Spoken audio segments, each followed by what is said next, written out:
Well, we're very fortunate today to have with us Melissa Clark-Reynolds, who is the founder, Chief Executive Officer, and dare I say, the alpha monkey of Minimonos. Yep. Melissa, thank you very much for talking with us. Pleasure. Could you tell us a little bit about Minimonos? Sure.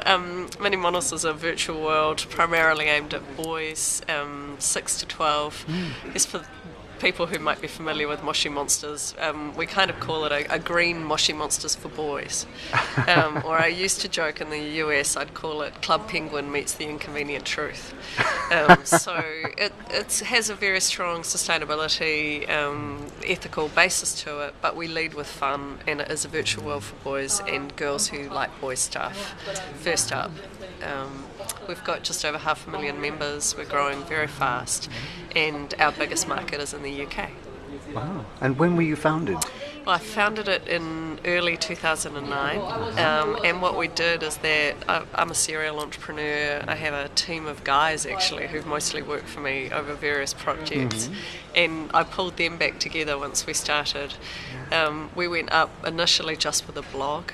We knew we were building a virtual world. None of us had built one before, and we've literally released. So we're very action oriented. We release and then test. So we put something up, see if the kids like it. If they do, we leave it up. If they don't, we're quite brutal at taking it out again. And we now release every week, and every week we really test to see whether it's working or not. And I notice you have some sort of links into the real world, things like your thing with Sainsbury's at the moment, which looks very exciting. Yep. So we've just recently in the UK we've launched a prepaid card. It looks like this, like an iTunes card. Oh, okay, lovely. And that's been launched in Sainsbury's. It's gone really well. One of the things, the other thing that we've done is that we launched a project this year with 50 kids to encourage them to become what we call eco-monkeys. So in our world, kids make a monkey avatar of themselves, and then they can play and hang out with their friends and talk, and we have a lot of parties. That's probably our most popular thing. And so 57 kids have now done eco projects in the real world, and we give them rewards in the virtual world. So a lovely kid from the UK went and waded into a semi-frozen pond while his friend videoed him on his iPhone, and he cleaned up all of the litter in this pond. Wow. And then we give him rewards in the virtual world for what he's done in the real world. Fantastic. So later this year we're launching with the National Geographic Kids, and that project will go out to UK schools, and the winning school will get a trip to the Eden Project. So it's very exciting for us to link those real world activities with the virtual world. But at the same time, we wanted to make sure it's not preachy, that kids don't feel like they are now learning a lesson about something. We just normalise sustainability throughout everything we do. Yeah. It's absolutely fabulous. Can you tell us a little about why? How did you come to start this wonderful thing? Well, I have children, and my youngest child is now 11, but when she was 3 she woke me up to tell me the wireless was down, and she certainly didn't mean the radio, there was and so I realised that for her, she's grown up in a world that's completely wired. She has her iPod Touch, she's never known, were there cars when you were little, was there the internet, those things all happened long before she was born.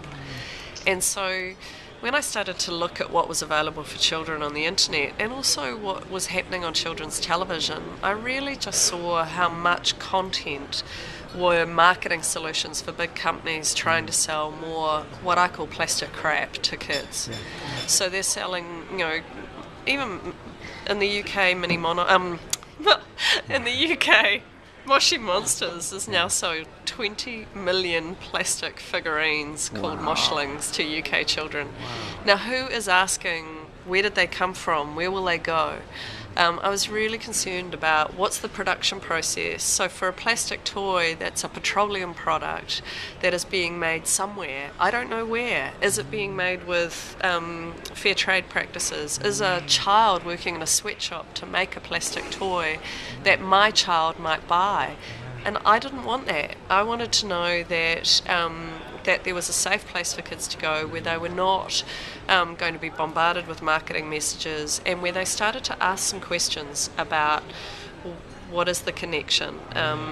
Where does that go when I finished with it? When I take that petroleum plastic toy and I put it in a landfill, is it really going away, or is it just going to sit in Somerset somewhere for the next 1,000 years? What's happening to it? And I think, children want those questions. They want to know. And so I wanted there to be somewhere where that could all be debated. And long term, we will launch ethical toys. And it's an interesting thing thinking about, every toy that perhaps it can be repurposed into something else. My Sainsbury's cards, my goal for them is to have them in forestry, Steward Council certified card, but with seeds in them, so that children can plant the card afterwards, not that it goes into a recycling bin or something. And starting to think differently about cradle-to-cradle design all the way through. So even though we're a web business, we can really think about cradle-to-cradle, online and offline. Fantastic. It really sounds exciting. Thanks. As an entrepreneur, somebody who's built this up and is still building wonderful things, can you talk a little about some of the things that have helped you on the way? I think having a great team. My CTO and I have worked together for 10 years and I trust him with my life, so I think that ability to know that we can pull together when things are tough, and they do get tough, and they're tougher, they're tough. I've been blessed by the angels that I have who have invested in the business, and that the same. I see them as being on my team. I think a mistake entrepreneurs often make is they take money because they've been told to raise money and they get whatever money they can, and what you should look for is look for an angel who can actually help you, an angel who will be with you when it's tough and support you when it's tough, and emotionally as much as the financial. Make sure they believe in your vision, because I've seen that fall apart. So I think that's been good for us. Just we have a very strong learning culture on our team. So if you make mistakes, we just figure out how to fix them. And so we know that we're going so fast, we're making a lot of mistakes. And I think the only people who don't make mistakes are the people who don't do anything. So as an entrepreneur, you just have to accept that you're going to make mistakes every day, every hour, every minute, and just get on with solving them. So I think that's been really good for us. That's fascinating. Lovely.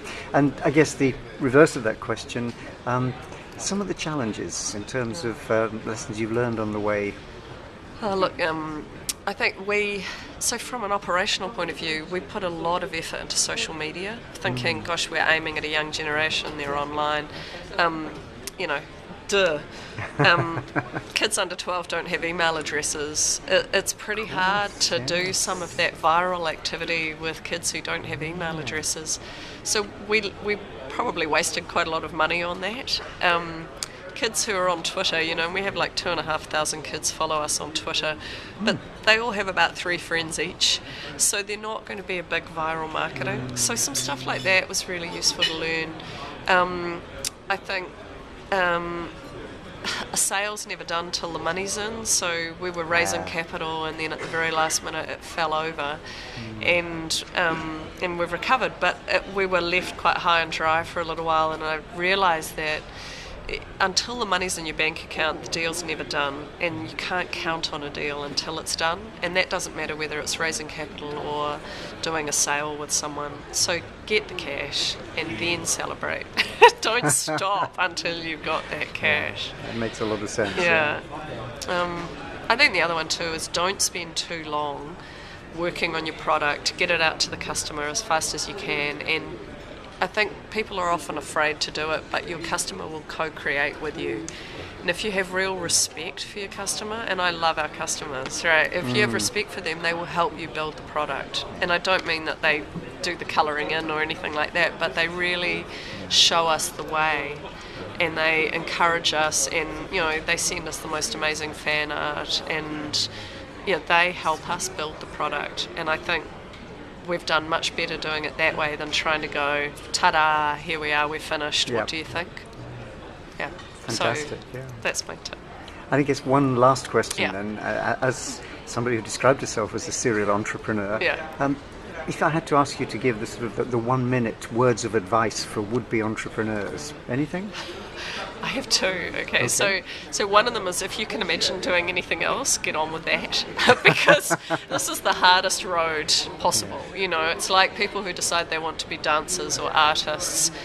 I think it's a vocation in that sense. That if you can imagine, like, the worst thing I can imagine is that I go broke and have to get a job. And, you know, when I lie in bed at night worried about paying the wages, that's my fear, is that I'm going to have to get a job. And so I think it isn't for the faint-hearted, and if you can imagine doing something else, get on with it. Yeah. On the other hand, if you decide you're going to be an entrepreneur, then hone that skill. See it as an apprenticeship that will never be finished, and I just learn every day. Every single day is a school day, and it's probably one of the things I love about being an entrepreneur, is that there is no day that isn't challenging, interesting, stimulating, learning. And if you're that kind of person, I think being an entrepreneur is perfect. Fantastic. Melissa, thank you so much. It's a been pleasure. really interesting. Real pleasure. I look forward to seeing some more. One tiny query. Yeah. I presume adults are allowed to play at being monkeys as well? Well, very interestingly, like, we moderate hard, so okay. we really prefer it that it is children, and yeah, we have lots of systems that keep adults out. Fine, I actually. understand. But at least adults could take a look at the website. Oh, they should be, and if there are any parents who want to know what the children are up to, absolutely. Sure. But our focus is children. Great. Yeah. Melissa, thank you Yeah, so you're much really for talking welcome. to us. Thank You're you. welcome.